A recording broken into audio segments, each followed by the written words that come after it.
Betul. Ketika kita nggak ngatur uang, saat itu juga kita nggak bisa bayar cicilan, nggak bisa bayar uang sekolah anak, nggak bisa bayar apalagi yang lainnya kebutuhan rumah tangga kita. Tapi uniknya dalam hal kesehatan, olahraga jarang, makan sembarangan. 2 dari 3 pria kan juga merokok gitu. Sebagian juga kadang-kadang juga mengkonsumsikan alkohol. Kalau kita ngomongin anak-anak bukan dalam arti alkoholnya, tapi dalam arti kelebihannya misalnya gitu ya. Nah tapi sampai hari ini juga kan badannya masih sehat-sehat aja gitu, seolah-olah gitu ya.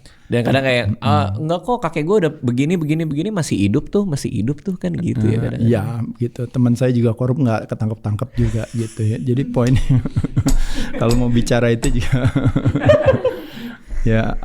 ya kita selalu punya alasan cerdas ya. Tapi ada istilah yang mengatakan katanya adalah menang dalam sebuah perdebatan, tapi kalah dalam kesehatan bukan hal yang bijaksana gitu. Makanya kenapa ada istilah orang bilang orang yang bijaksana belajar dari kesalahan orang lain yang harus sakit dulu, orang lain harus jatuh dulu. Kita lihat kejadian orang lain sampai susah banget gara-gara urusan masalah kesehatannya.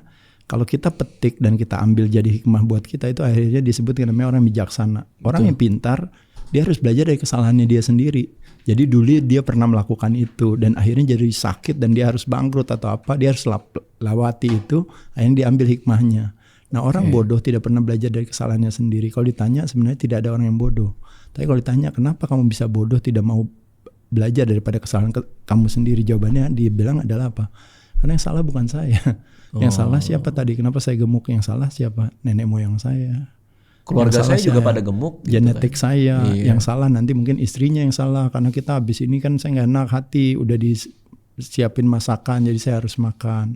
Ntar yang salah mungkin pekerjaannya dan sebagainya. Nah jadi blame game itu bukan ide yang baik ketika kita salahin orang dan membenarkan, justify game, membenarkan diri sendiri.